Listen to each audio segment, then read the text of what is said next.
All right. I am so happy to welcome back this week's guest, Christopher Taylor. Thank you so much for being here again. Thank you. Always love it. All right. Well, and if you are a somewhat recent listener of this podcast, you may have missed the episode that Christopher and I did. I want to say it was the 5th episode of the podcast, I think. It was very early on, and we did an episode on Uranus moving into Taurus, which is kind of funny that we're reconvening again when Uranus is about to move Taurus again. And we have a theme of Martian Uprising as Mars meets Uranus this week. But before we get started here, Christopher, tell people a little bit about yourself. All right. Well, I have been doing professional astrology since about 2008. So over a decade now, mostly working with individuals, but trying to get more work with more group level kind of events and using it as more of a tool for understanding people's differences and coming to peace with that and everything else. I also, have my own YouTube and I blog from time to time. Always posting on Facebook what's happening in the skies. So I think that's pretty. And what's your handle? What's your business is? Sovereign Harmony. Yes. Harmony. Sovereign Harmony. Yes. And we talked about this when I was on your podcast before, how we both kind of came into our titles for our handles right around the same time. Right. It was like 2011 or something like that. It was the beginning of Uranus in Aries, when the ideas were seeding themselves. And so this is, and like we talked about last time, and we'll reiterate, I'm sure, Uranus and Taurus, this is, in my opinion, when some anchoring of these ideas will have a chance to blossom. Yes, I agree. Hanging out in that fixed energy, now we can kind of take it somewhere. And it's been a long journey. I don't know about you, but this Uranus and Aries transit. Oh my gosh, so many ups and downs. And it's so funny because one of the things I've been really enjoying Demetra George's new book recently, the Ancient Astrology book, but she talks about with cardinal signs and having a lot of cardinal signs myself. And, we're talking about Uranus and Aries here. She brings up the idea of reversals. Because essentially cardinal signs are pivot points. And so that's really been sticking with me lately. And I've been noticing a lot of themes and even my own journey in, the past 8 years or so. There have been a lot of pivot points and kind of reversals of energy, shifting in one way or the other. Have you experienced that at all? Yeah. Just when you think you got a handle on things, it just seems like in this period, something comes up and it has to change things. And then I feel like it's just been no way to get consistent stability. And that's been my experience with it. Yeah. And do you think Uranus now moving into Taurus, that kind of, I feel like the consistent stability or like the kind of that comfort level is rocked a little bit. Like maybe we're stabilizing new, all these things that have been birthing during Uranus and Aries. But I don't know. I don't know if will the comfort reign again, I guess, is what I want to know. I think it might be, scattered experiences of a new comfort, and I think that's the key. Is what has been comfortable, not serving us, but opening to ideas and situations that are actually more comfortable for us, but we just never tried them before, right? And I think that can really play out on the larger scale when it comes to finance, global finance, and things like that. Like a comfort level right now, for example, is, people have 401ks and there's the stock market and there's the Federal Reserve, and that's how things are done. And I feel like Uranus and Taurus could be, the disrupting what has been comfortable aspect and opening up what can be comfortable. Yes, that's a really good point. Because as we're shifting these energies, and especially as we'll get into Mars and Uranus meeting for the fifth and final time in Aries in a little bit here. But yeah, I think that there are a lot of things that are introducing us to that. I think I quoted several months ago the idea of a new normal, which really fits into what you're saying, like this new level of comfort. And so we just have to transition and then stabilize what that looks like. But Christopher, I want to hear your thoughts on just this, year alone. What have you thought about like the eclipse season we went through and all the crazy January transits? And did you experience anything in particular or thoughts on that? I feel like this upcoming, this Mars Uranus conjunction here, that this is, stimulating that lunar eclipse. It's, Uranus was squaring the eclipse, and Mars is going to be hitting the square point to where this eclipse was right after it enters Taurus. And so it's going to, join Uranus and then enter Taurus and trigger this lunar eclipse we just had. And I feel like, to me, it's a delayed reaction with the lunar eclipse. And so the stage has already been set, and it's about to kind of splash into reality here over the next week or two, whatever that is. Yeah, whatever that may be. And that is the element of surprise, really, that comes along with this type of stuff. And that makes a lot of sense because I remember when I was doing a podcast with Shauna McGrath last year, and she had mentioned during eclipse season how one of her teachers that she had, can't remember the name, but she was saying that basically Mars can help activate, it really helps activate the eclipses. And so that really falls in line with what you're saying. Now it's like that trigger point that's activating it all. And so Uranus meeting Mars, it's interesting. I went back in time because I was like, because in my mind, I just think of explosion, right? I don't want to carry, you don't want to scare anybody. But when you put Mars, which is a very volatile force, that's very hot and dry and explosive on its own, with Uranus, which is this, sudden storm type of energy and the unexpected coming up, like there's some type of explosion or some type of like catalytic disruption. And that doesn't have to be a bad thing. I mean, it could be a good thing in people's lives as well. But I thought I would go back and take a look real quick at just like personal experience before like my mind went down the rabbit hole of like possibility, So I do want to share that just in case anybody has like one of those crazy memories or you keep insane journals or whatever, these are the previous passes of Mars and Uranus meeting in conjunction in Aries. So the first one happened April 3rd in 2011 at 1 degrees. Then it was March 22nd in 2013 at 8 degrees. Then March 11th in 2015 at 15 degrees. And then the last pass was actually Mars and Uranus meeting on February 26th, 2017 at 22 degrees. And I want to share a story with you real quick, Christopher, about what happened last time Mars conjunct Uranus for me. I want to see what you think. So out of the blue, I drove to Phoenix for a couple days by myself to go visit my boyfriend that was out on a job, which was, out of character, right? And then I went to visit, when the whole purpose of that trip was actually to go visit my aunt who I hadn't seen in 18 years, which was another unusual happening. And she was just happening to gift me this crazy guitar that my grandma owned, which is a whole other story. And then the following day, I drove back from Phoenix and there were all these sudden storms cropping up. And so Uranus is very storm energy.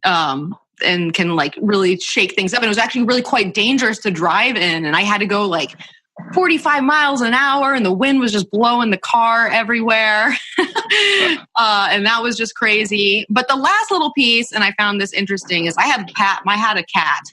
So I'm a Scorpio rising. So my sixth house is ruled by Mars, which is sixth house, holds the domain of pets and stuff. And so out of the blue, at the time that Mars conjunct Uranus, I decided I wanted a new cat. And like, it was just immediate. And like within a week's time, I had a cat, like something overtook me and it all happened super fast. And so I just wanted to share like some of my own experiences within the energy. But, I mean, do you recall that time? I'm sure you don't have like a running log of it, but I do have a mental running log. It's kind of funny. Oh, you do? I do. So like I can always, if you give me a date, I can picture exactly what was going on, where I was. Where were you? And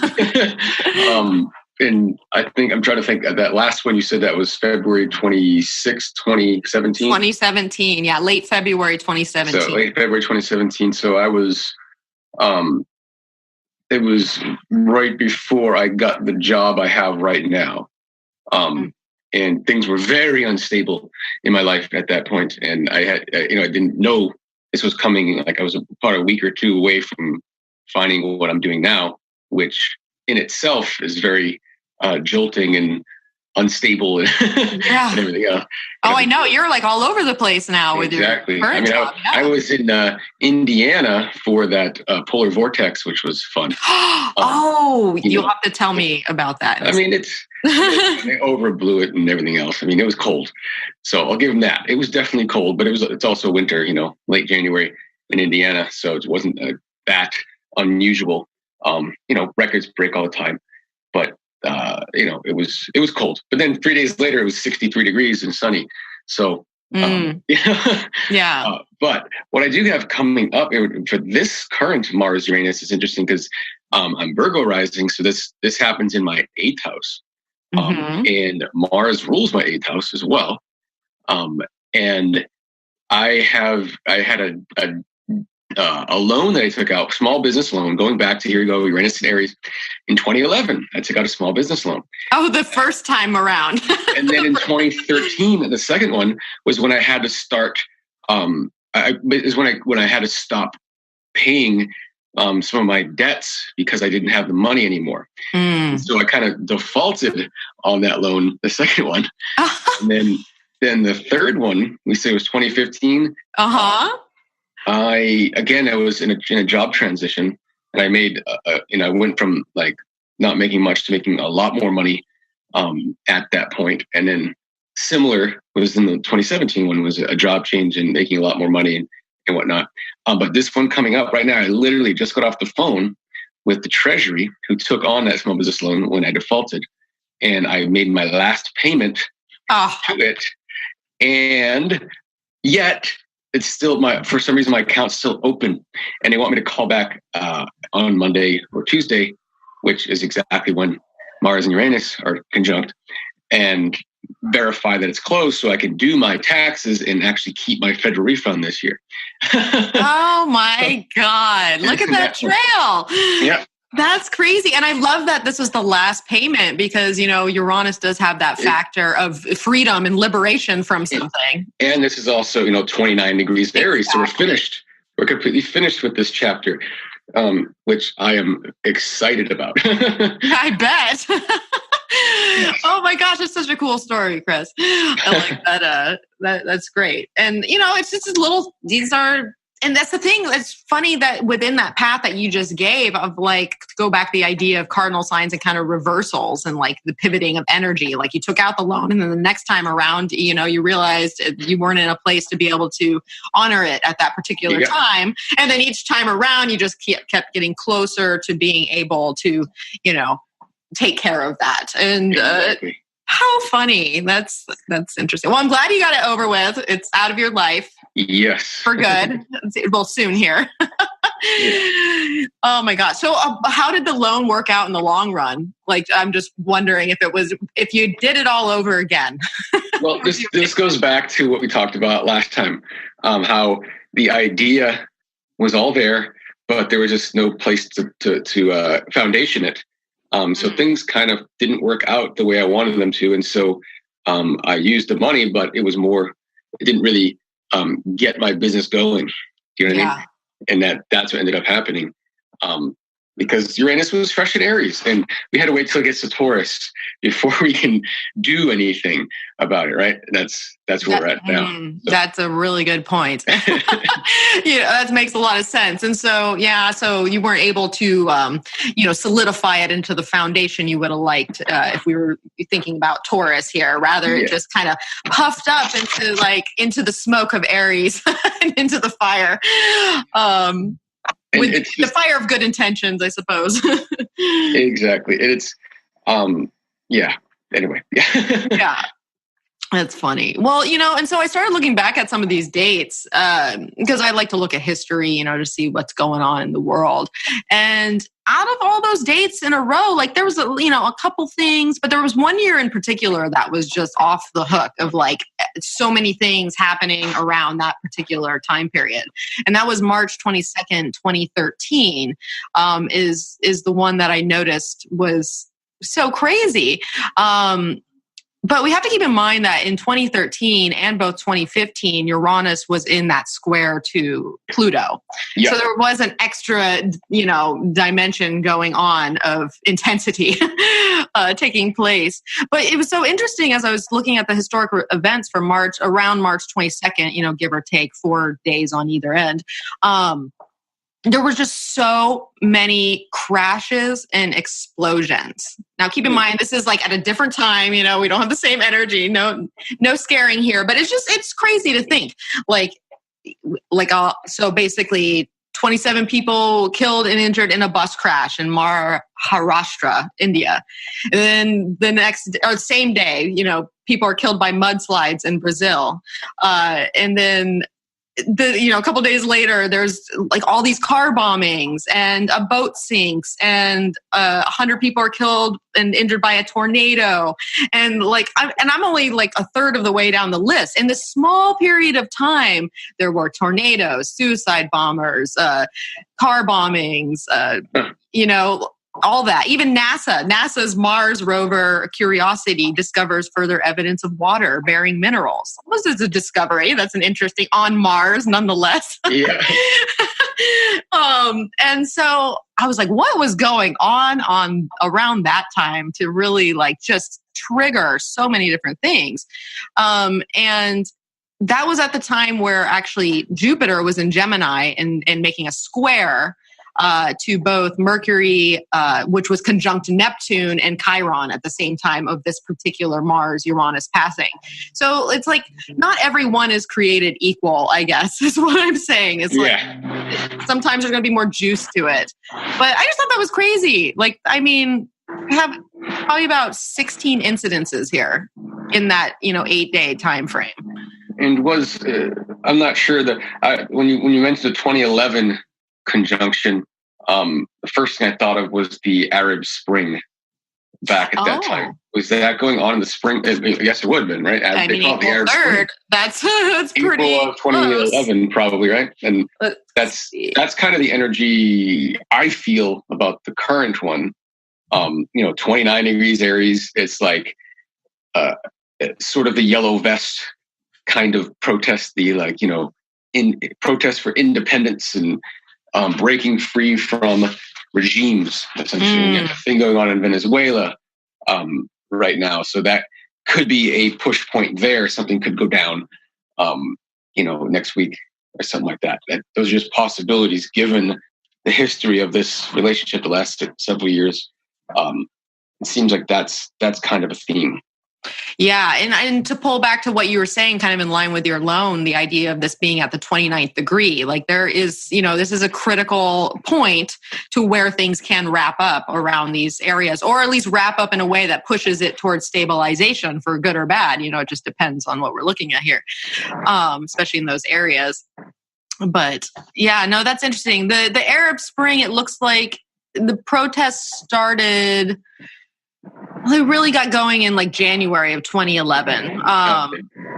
But essentially what we're looking at is actually Uranus moving into Aries at that point and things getting kicked up in a big way. And so, Yeah, so I don't know what to expect here for us. It's very interesting with our government shutdown, it's not shut down now, but there was the idea that it's only open for a short amount of time. So I'm wondering if we are going to see another, kind of, especially since Mars is going to conjunct Uranus at the time of first quarter in Taurus, we are pushing forward. There are events taking place.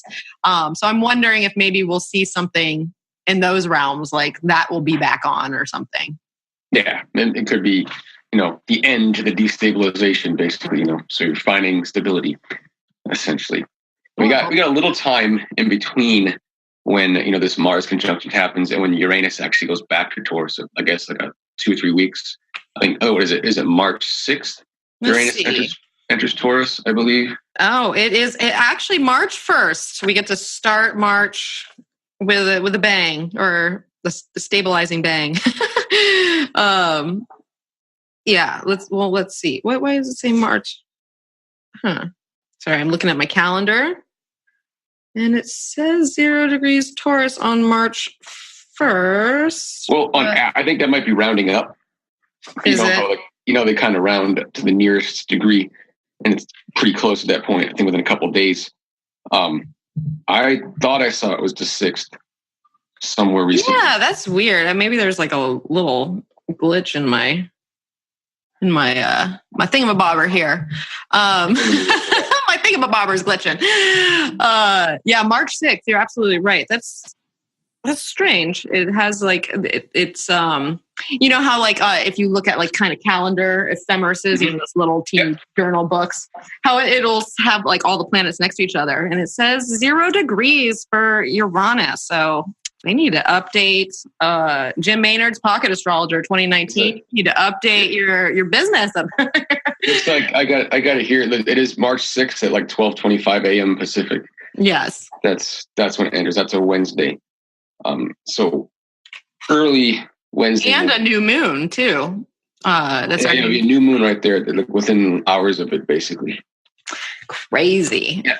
We'll be back. Yeah. So, if anybody wants to hear our our chat on it prior, that I believe that's episode 5 of the podcast, where we talked about all types of things. We got into, I know I was talking about Bitcoin and things like that. And I think we were talking about just sustainability, food sources, maybe. Do you remember some of the things we touched on? We're just touching on, like I said, the Bitcoin aspect was the idea of innovations in money, which is, Uranus and Taurus, basically. But also, the food situation. Uranus will be in Taurus through 2026, right? Something like that. So we got this period of time. And, there could be surprises on the horizon when it comes to food production, like that could very well happen, I think, here. And, there's some reason to believe that it could be a climate related thing, but not the kind of climate change we've been, listening to or hearing about. Well, and what's just interesting, because one of the things that Christopher didn't share in his little quick bio he gave us earlier on in the program is that you went to school to be a meteorologist, right? Yeah. And I have a master's in atmospheric science too, and gone down that path.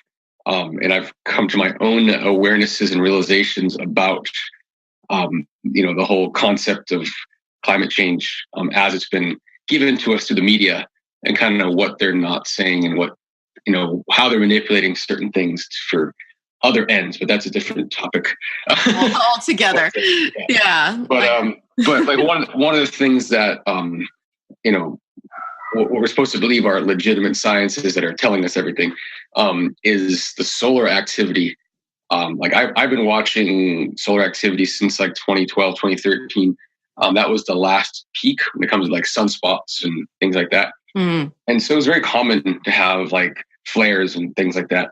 In the last year and a half or so, I think there's been like 1 or 2 significant flares. It's been pretty much a dead sun, which is somewhat normal to have it, reduce the amount of sunspots during the minimum. But there's something about this current phase we're heading into between the early to mid 2020s. So this timing lined up with Uranus and Taurus, is why I'm bringing it up.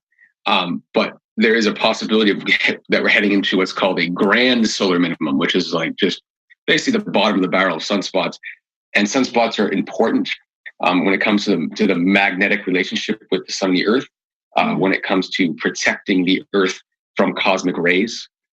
So when the sun is down, it doesn't really affect like temperature directly that much, but it affects cloud cover on the Earth's surface because clouds will develop more readily with the condensation nuclei from those cosmic rays. It also affects volcanism, earthquakes, because these cosmic rays are moving about the speed of light, and they're invisible, but they do have effects on the Earth when the Earth isn't protected. And if you're not familiar, the Earth's magnetic poles are in the process of shifting. Okay. And so the combination of our poles shifting while the sun's magnetism is reducing causes, or not, magnetism is creating reduction in the sunspots there. It could be an interesting recipe, let's put it that way. Okay. And so surprises, of course, they'll blame it on, man-made emissions. They say, oh, look at this, the growing seasons are going out of whack because of global warming and this and that, when it's obviously not true. It's kind of like they were trying to blame the polar vortex on global warming, and somehow that has to do with carbon dioxide and whatnot. And I was responding to people on Facebook that were, posting things like this, and correcting them. Like, actually, no, that's a polar vortex number one is fairly normal. It's not that out of whack, but if it happens in more frequency, it can disrupt things. You can get if all that matters for food production essentially is a long enough growing season. And the growing season is basically that period in between freezes, right? Frosts. So if you're getting, even if the rest of the year is somewhat normal or average, if you're just getting a frost at too late a time or too early a time, or a combination, you kill your growing season. Yeah. And that's something, especially in Europe, Canada, Russia, somewhat in the northern US, that could become a problem. And so we might, the speculation, but the timing lines up where we could have some surprises. They'd be surprises because this stuff is not in the mainstream media. Anything that has to do with climate is in the weather is all about Al Gore and what he's come to do. It's very political, in other words, and it's all our faults, and there's solutions to fix it. But the reality is, when you really dig into it, humans have a very small impact. And what the sun is doing, the relationship between the sun and the earth, is by far more important for things that matter to us, like our growing seasons and things like that. And so when it comes to food, this could be a problem. Let's put it that way. Well, that's interesting if we're talking about Uranus and Taurus, and bringing more of that our way. And, immediately when I saw the whole polar vortex thing, I thought of you. I was like, I wonder what Christopher thinks, because, I know that you have some different takes on, and knowledgeable ones at that, based on what, as opposed to what we read in the papers or what have you. I don't even think papers even exist anymore. Papers. Yes. Those old papers. But actually, I was really surprised when I went to look up, what is this polar vortex? Because I never really heard about it or understand. But, it has happened before, and not even that long ago.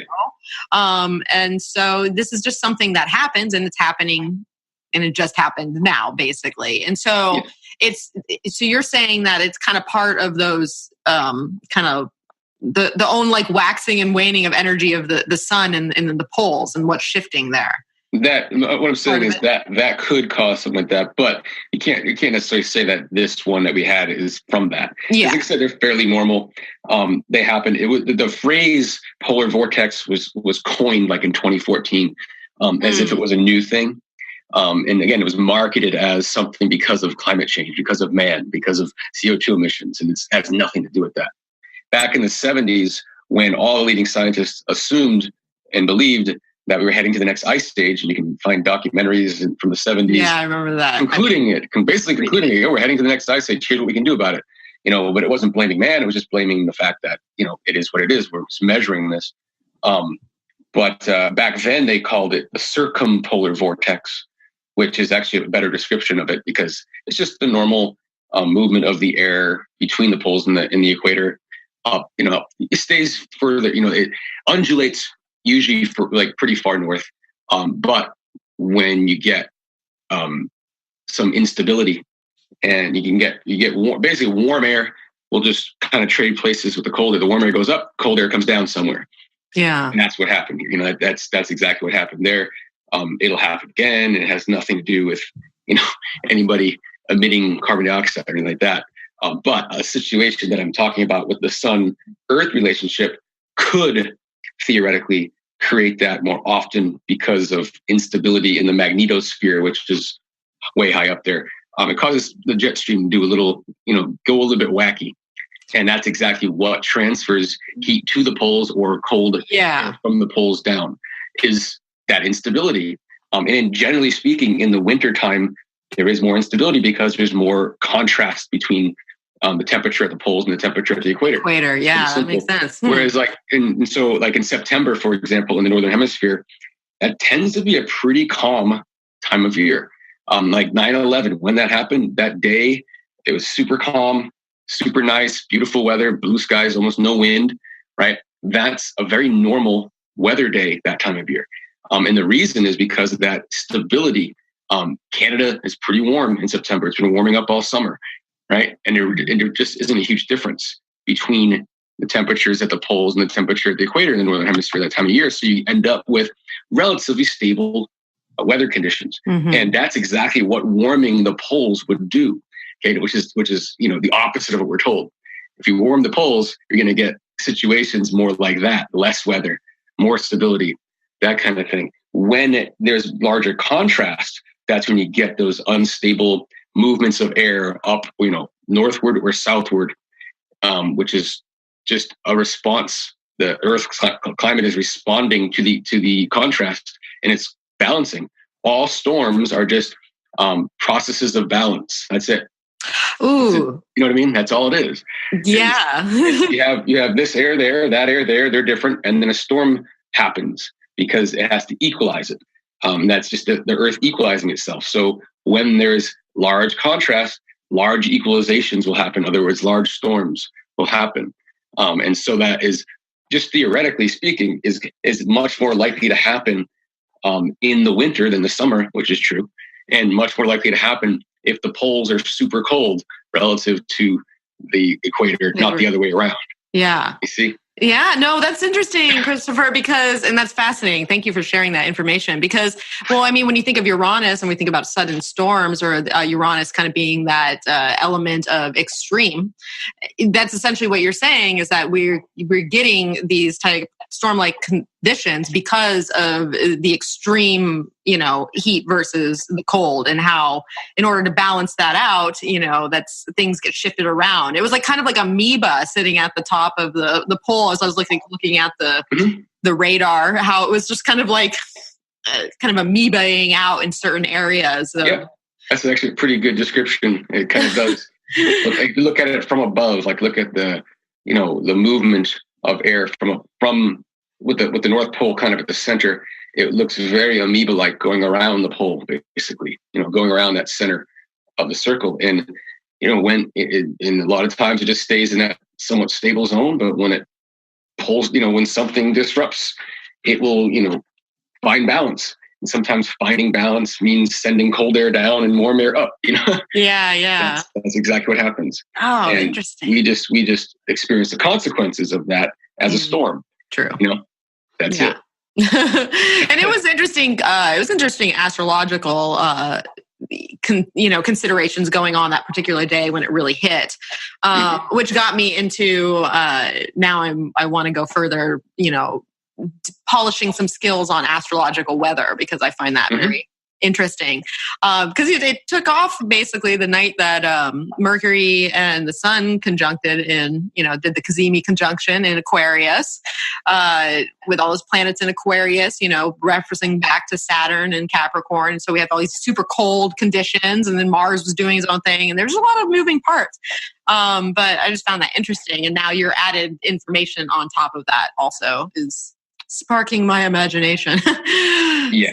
So, very cool. Well, not cool for very cold, I guess. Yes. Some people. Oh, I just felt so bad. Like, I don't even want to look at like how that affects like wildlife and things along those lines. There's like a article I saw. I was like, what happens to the birds? And I was like, I don't want to know. Oh, what happens to the birds when these extreme things happen? But what are you going to do? So, well, we're probably not going to have that happen again. That was a special, at least not right now. But so now, as far as, let's talk about Mars moving into Taurus real quick, just like what that might feel like. Because we already talked about Taurus kind of stables out, fixates that energy. But Mars is not, it's weird. It's like a double-edged sword, because you would think that Mars action energy and like where we're motivated would be nice in like a stabilized, practical, Earth related type of zone. But Mars is like fiery and in its detriment in Taurus. And I mean, what do you think about Mars and Taurus in general? Kind of the pluses and minuses of that position. Yeah, I mean, it definitely feels like the brakes are on a little bit. But the good side of that is gathering that scattering and helping it focus a little bit. But it's hard to utilize that Mars energy in Taurus. It's just hard to use it. It's like I said, it's like driving with the brakes on a little bit. But at this other side of it, Venus is the ruler of Taurus, and when Mars comes together with Venus, it's creation, and this can be a very creative time period as well. But obviously, the creations are slow. It's not instant creation. It's got to be in it, in each step of the process, and take it one step at a time. That's kind of the energy I feel. Is it one step at a time, but get it finished well. Just leads to a little more frustration, I think. That's all. That can make sense, because just things are just moving a little slower than we'd like. And so that's where, Mars get a little hot under the collar, start cracking that Earth. And especially I like what you're saying, melding that with Venus's territory, with Venus ruling Taurus, and having that kind of creation, once again, we're kind of these two polar opposites coming together in a balance. But right now Venus is in Capricorn, which adds another Earth, type of energy. But of course, Venus doesn't mind, the feminine signs, because she's feminine herself. So, but that adds even more, juice and dynamic to just practical considerations and maybe manifesting things here, on the Earth, getting projects started and fixated in that energy. And so, but we guys, Taurus could be a stubborn sign too, so we just got to watch out for, holding ground too much when maybe we need to move, because that could be the flip side. You're frustrated about not moving too quickly, and then sometimes you're just too stubborn to actually move at all. So there's maybe that, And I think another positive way to look at it is it kind of forces us to finish what we started before moving on to the next. So it's a great energy for taking things to the end. Yes, because fixed signs, they'll focus on it. It's like that deer in headlights, or just keep going. Just go towards that, do what you need to do. And so perhaps that's what we're doing. And I really think a lot of it, especially as Mars meets Uranus, the day before, essentially, or, less than a day before it moves into Taurus. So I feel like so much of what has been cultivated into our own, personal agenda, because Mars and Aries, Uranus and Aries, this is hitting a personal zone. What's the self focused on and what's the self directed towards? And so I think that there is going to be that kind of uprise of energy and realization as far as where we're headed, what we're motivated and putting our energy towards. And then through that realization point, especially at first quarter, when we get to get things moving, then we get to stabilize that for, X amount of time. So maybe that's a positive way of looking at, kind of that burst of Martian energy that then gets stabilized. Through March 30th, Mars will be in Taurus. So, now we talk. Next subject. Christopher had said that he has some interesting things to say about Jupiter and Neptune in their square, and so I want to hear that while I have you on the horn here. Yeah, I think this is like I feel like I've been calling 2019 the year of disclosure, but also zealotry, right? And when something when an idea has to be expressed in a zealotous way, typically it doesn't stand on its own as true, right? If you got to force it, then it's probably something that isn't completely true about it. And this goes for religion. This goes for any kind of ism, right? Yeah. Ism is trying to force it on others to adopt it or to see things as you want them to see it. And so I think that's really just Jupiter in Sagittarius on its own. You throw in Neptune in its own, at least modern ruled sign.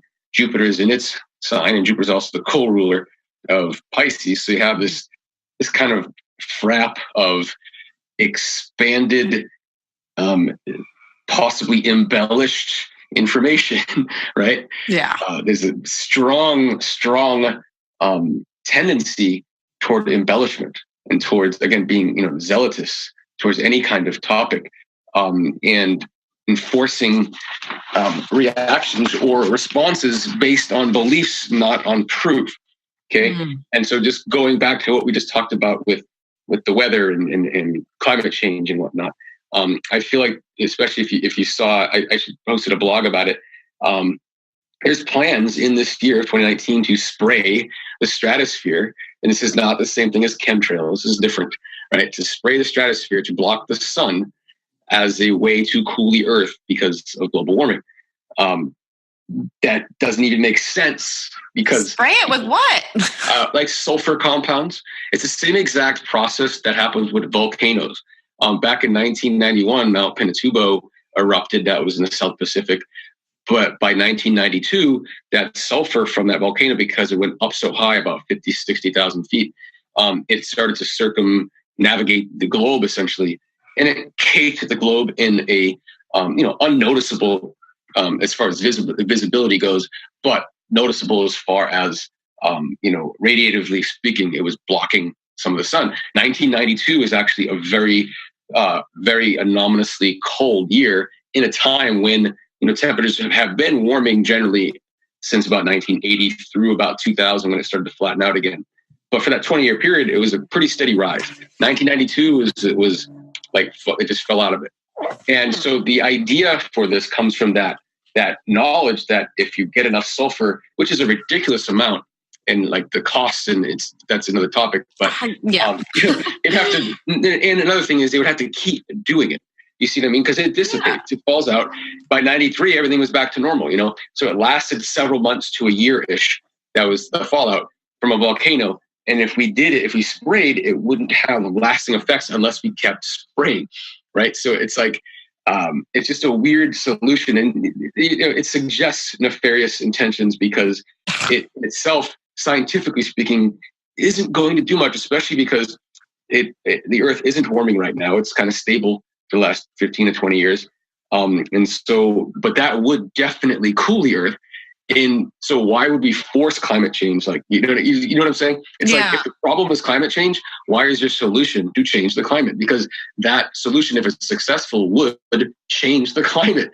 And who says that the direction of change toward less photosynthesis, essentially, because we're blocking the sun now, is going to be good for the climate, And it's funny because from a carbon perspective, less photosynthesis is going to mean more carbon in the atmosphere because it's going to be less taken up by the plants. Oh, yeah.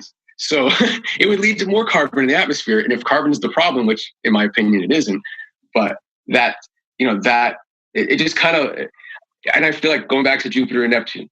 So I think a lot of zealotous pushing of agendas like this that rely on us to believe something. So we can only support something like that if we truly believe in the lie in the first place that we have to do it, right? And I feel like this could not only be exposed, but also break down in a year like this. And so it's going to be hard to know what the truth is this year. Hard to know. because it's both sides are going to sound like they could be true in all situations. You see them. So like this is one topic that I'm passionate about because it's where my background is from and whatnot, and I write about this stuff all the time. And I feel like this will play out there, but it's going to play out in other ways too. Like I feel like there's going to be, a big push. Right. Another thing that's happening right now is with like diet. Okay.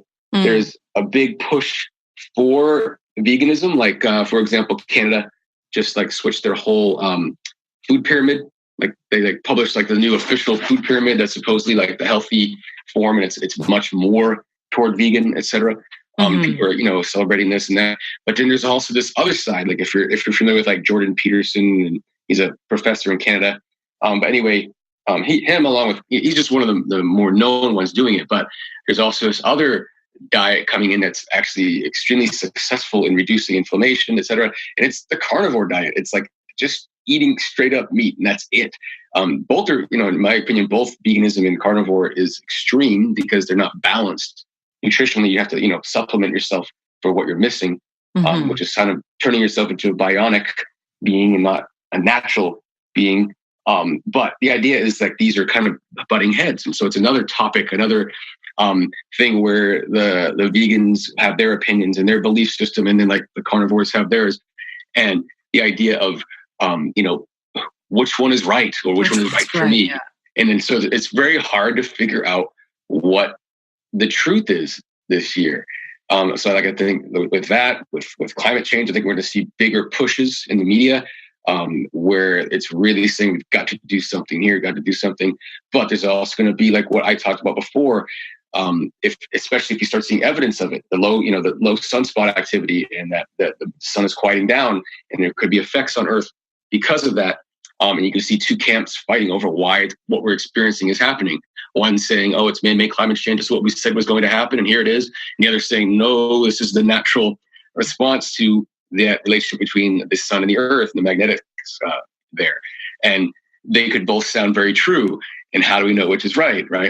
And or maybe it's a combination of both, because that's the thing, Really likely is this is double-bodied signs. Like we're living in transition two sides. And so I think it's going to be a lot of confusion this year about what is true, what to do about that, because of all the contradiction and all the sort of, ability to, and so the media this year is also, going to have the opportunity to be, the instrument through which the lies come through, but it can also, I think it's going to be surprising that the opposite starts to happen. Like, for example, just the other day, I think it was like CNN reported on some arms dealing that happened between the US and I forget who it was, but this is something that has been going on for decades, right?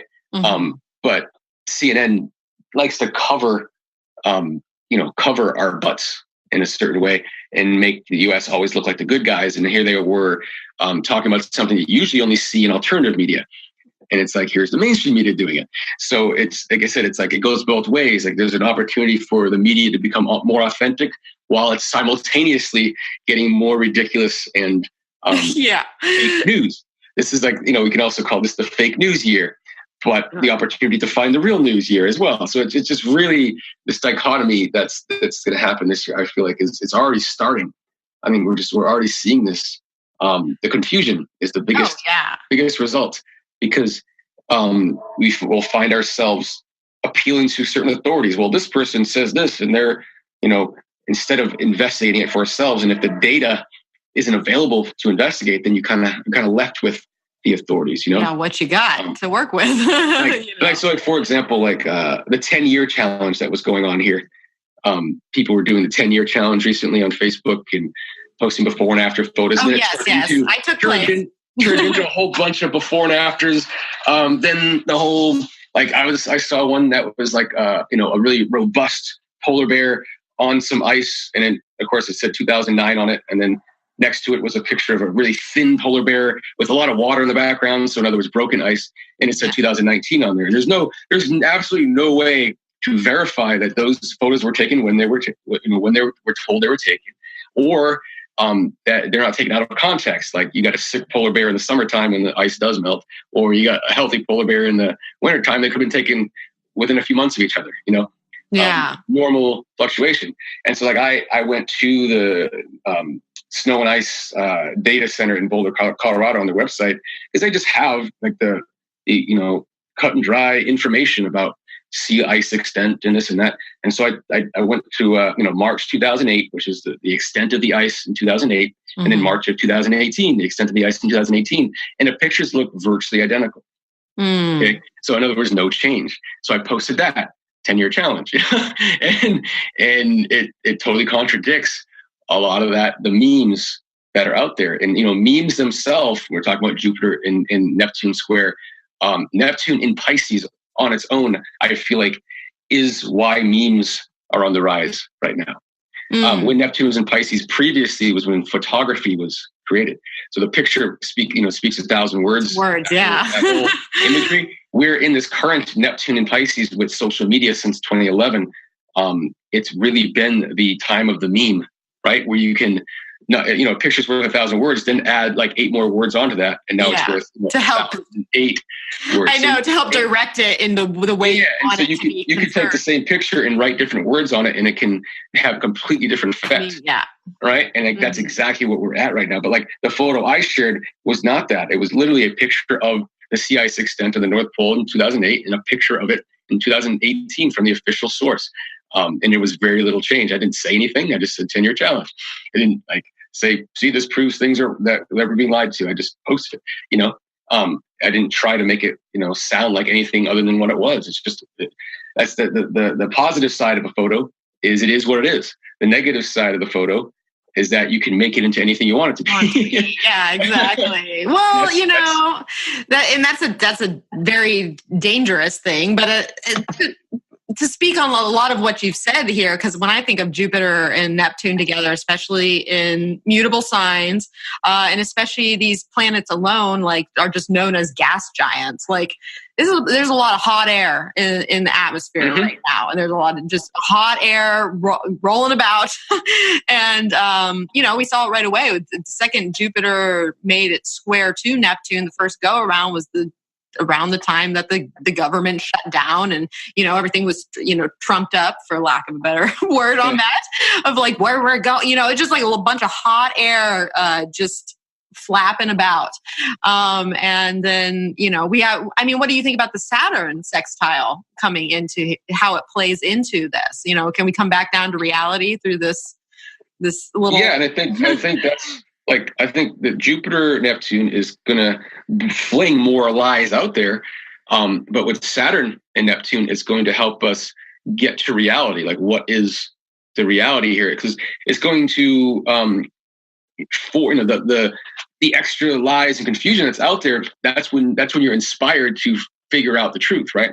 Yeah. And that's where you're inspired to get organized and get it together, because it feels so scattered and unorganized and untogether. So Saturn sextile Neptune, I feel like it's just going to help us to use more discernment and to understand when we're being lied to kind of hold our ground. Okay. So it's going to be easier for us to hold our space and allow the hot air to move about us rather than breathe it in. Yeah. That's kind of the way I look at it, with Uranus going to Taurus. Now we got Saturn and Capricorn. This is a great combination, in my opinion, as far as grounding a lot of things into reality. And when Jupiter enters Capricorn here next year, it's going to really be time. It's going to be so earthy of a time. Yeah. I mean, we'll be brought down to earth, no matter how that might look, that can be Capricorn can be sometimes a depressing energy. And so sometimes we might have to realize, because that's the thing, I was watching the presidential address the other day, which was very Jupiter Neptune in its own right. But I'm like, where's the issue of environment on any of the docket here? Not mentioned once. And I mean, I'm not even talking about global warming, theories around that. But the reality is that the human race, to some extent, has become a plague on the earth, as far as trash is concerned, and just everything that we're accumulating. And it's just really hard to sustain this really solid population, and then the other animals are suffering because of it and their habitats, and it doesn't even have to be global warming. It just be based on our own trash and our, chemical deposits that we put in the oceans and, all that. And so I want to, to me, I'm looking at this address and I'm like, this is a bunch of hot air. These are issues that don't matter. He had child cancer in there, and you got to stand up for children having cancer. That's a horrible thing. But at the same time, this is not what's important right now in this world. And that's a bunch of hot air to me. And, anyways, but that's just what I was thinking. And so, we're wading through this, what's important, and why are we always the ones that are so important, the human race. That's what I'm hoping with Uranus and Taurus, is that we can kind of get off our own pedestal a little bit to realize that this planet is not all about us. It's this is a symbiotic relationship going on. And for, to really take part and enjoy it, we have to not overtake it, basically, and destroy it. But yes, so maybe that's part of some of the reality that will be coming down to Saturn meets Pluto, and all these planets are going to be in Capricorn. And it's what do we need to do? What do we need to initiate to make some changes around here? Going back again to the cardinal signs that we were talking about earlier, there needs to be some pivot points, and needs to be some reversals in activity of, things that we're doing here in order to really thrive, instead of just trying to survive. And that there's so many levels on that as well, but I'm just talking, environmentally for the earth. So it's interesting stuff, Chris. Yes, as always. Yes. All right. Well, let's segue here before we get off our little chat, because Christopher's a Pisces born at a Virgo full moon, right? Virgo lunar eclipse, actually, yeah. Yes, okay, even more potent here. So I thought I'd pick your brain before, because next week we have, obviously, Pisces season is arriving. So happy early birthday to you. And then we're going to have that full moon, super moon at 0 degrees Virgo. And so, what can the Pisces tell us about Pisces season? Tell us about Pisces.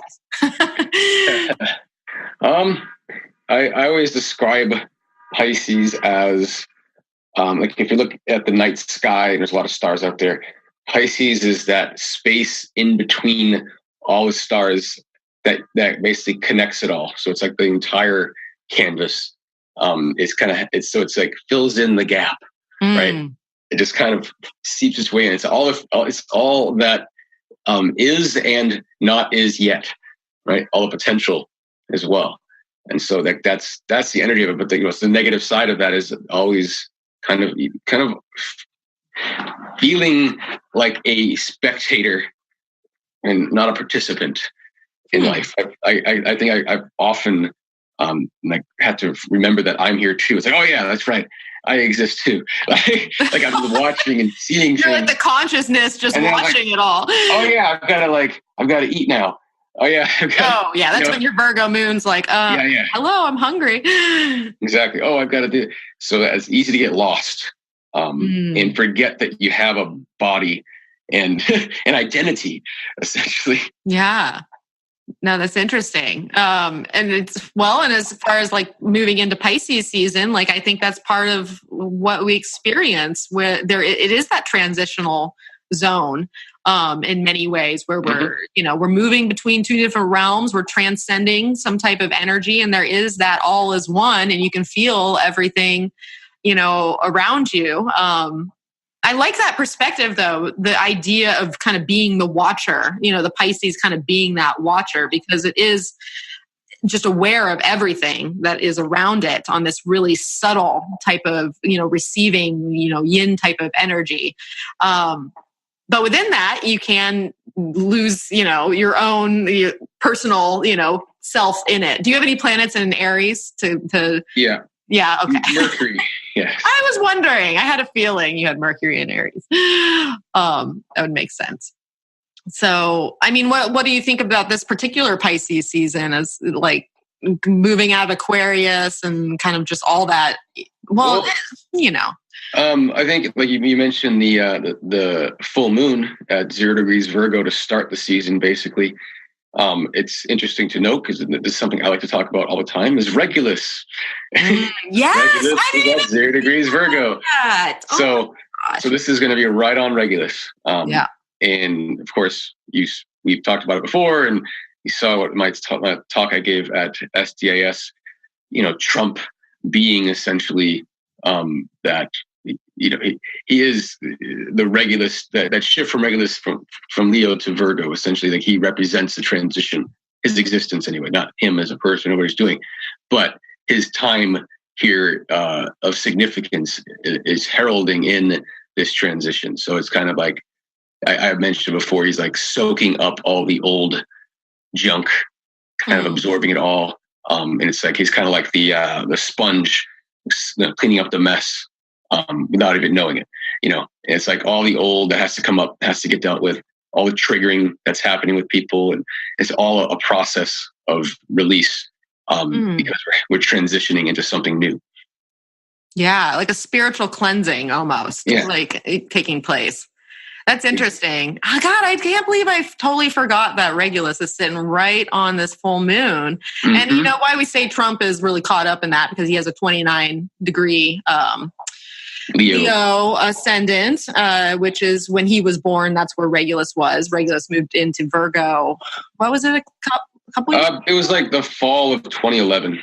Oh, okay. So it's been a little while, but it's it takes a while to get moving. But every year that goes by, it's we're deeper into Regulus and Virgo. It's a long period of time. So just like it took a while for Regulus and Leo to amp up and do its thing, which was all the hierarchies of power and that we still have again. And this is what I mean by we're at the period of time of transition from the way it was to the way it will be. But it's always been lots of domination, lots of invasion, like what's happening in Venezuela right now is very Regulus and Leo, right? It's like, oh, we're coming in and we're gonna acknowledge this guy as president, not this one. And like, who has the authority to even do that? Yeah, I know, right? Like that's very Regulus and Leo, right? And that's what I mean. So like Trump has Regulus at 29 degrees Leo, so he's just being what he is. Yeah. And it's interesting when he took office, his progressed sun was at 0 degrees Virgo, so he was right on the. Yeah, it shifted I think it was a few months before he got elected. It shifted. His progressed sun shifted from Leo to Virgo. Yeah, it was like right around the time. Yeah, the summer of 2016. So again, that's that transition. So he kind of transitioned it. So it's interesting because he is acting out again that the last vestiges of Regulus in Leo, and that's his job essentially on a higher level is to act out those last pieces to herald in the next phase, essentially. Yeah, which is more purified, I imagine, because if we think of Leo, and especially that, 29 degrees, 0 degrees, those are both kind of tested steps, but Leo's over the top. It's dramatic. It's going to really push, just fire things up and push the energy, where Virgo has a more purifying force and transitional force because it too is a mutable sign. And so I love that analogy you used of him being like a sponge, really soaking up all that is and, cleaning up this mess. And we wouldn't think of him cleaning it up. We think of him making it. He's being used to clean it up. Exactly. Because otherwise we didn't know we had this mess to begin with unless the sponge came around. Everyone's blaming the sponge, but it's like, it's not really the sponge's fault. It's like he's just reflecting. Like another thing, what's great is the media is always, picking on him, and they're exposing certain things that have always happened with presidents. What's always happened behind closed doors in all of the administrations. But they're, pointing the finger at Trump because it's good to hate Trump. It's popular to hate Trump. And so they're inadvertently also showing us what has always happened previously, right? And that's exactly what I mean is like all he is finishing what's been going on. He didn't start anything. He didn't do anything new. He's just more vehemently expressing all that was more hidden previously, but it was always there. It's no change. It's like we have a better visual of it than we did before. That's all. Yeah. That's the only difference. Yeah. Is that we have a visual. And he's kind of the fall guy, the scapegoat, the one that we get to point our fingers at and say it's him. And it's like, no, it's exactly what created him. Yes, and then it enters Saturn conjunct Pluto. Exactly. That's what would be, and that's what 2020 is going to be a very interesting year, when we have Saturn Pluto at the very beginning of 2020, and then Jupiter will be hovering around with Pluto for most of 2020 up until about October, November. So it's going to be an interesting time, especially in the US, considering it's an election year. Mm-hmm. It's going to be very interesting to see what happens there. But, with Uranus and Taurus, for that too, again, it goes back to that, the potential financial reconstructions and obliteration of what was previously normal. And that could include the US dollar always being, number one and the standard in the world. Maybe it isn't at the end of Uranus and Taurus, maybe it isn't anymore. And that would be a very representative of the energy of Uranus and Taurus if that were true. So in 2027, when we're out of Taurus with Uranus, what does the global finances look like? Who knows? We'll have to wait and see, I guess. We'll have to wait and see. I know we had a talk. I don't think you were able to make it, but we had a woman named Marie Schiphol who spoke she just wrote a book on basically China's financial crisis that's supposed to go down in 2020. She's a financial astrologer, and the material's pretty dry, but she was really laying it out how they're going to have a very tough couple years coming up here based on these conjunctions taking place. And of course, that's a huge trade center as well. And you see Trump putting,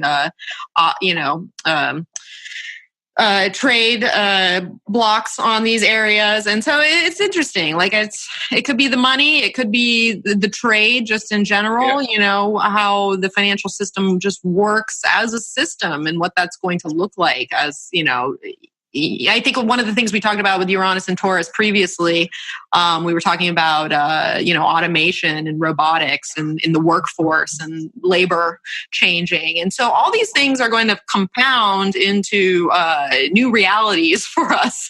We're talking about all this Earth. These are new realities taking place, and these systems are going to have to shift. And so we'll just see what happens there. But, I think you're on to something as far as that prediction. So and what you just said, you reminded me of the whole automation part of the discussion. And I think that is a technical innovation in these, the mundane, normal basics of life, food and water, and all the things that Taurus kind of represents. And people fear automation on one level because of essentially obsolescence. Right? Yeah. Who needs me anymore? How am I supposed to make money if no one needs my services anymore? But the idea that a fully automated basics means a labor-free, ability to produce the basics, which means that it's the definition of free or freedom. Taking everyone's taxes and paying for the basics for everyone isn't the same thing. That's be the government solution, the socialist solution. But the technological solution could be that, have automation can eliminate the need to have to work to earn the basics because doesn't take any labor cost to produce them. And that's like I said, the true definition of freedom.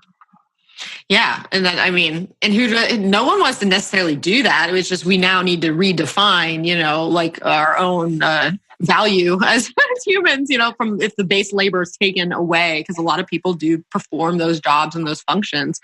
And so, we're trying to figure that out. And even like there's new new ideas being proposed by people, politicians, more progressive politicians around, taxation for people that are making money on, basically unearned money. Like if you're not busting your hump to get this money, if your money's just doubling because it's sitting in some type of financial hotspot, you're gonna have to pay on that because you're not necessarily doing anything to get that wealth. And I found that interesting as well. And because it's unearned money essentially. You didn't do anything to get it, except maybe be smart or in the right place at the right time, or have the capital to begin with, which a lot of us or have the inheritance to begin with. Yes, exactly. That's kind of unearned money. That's unearned money too, right? I mean, it's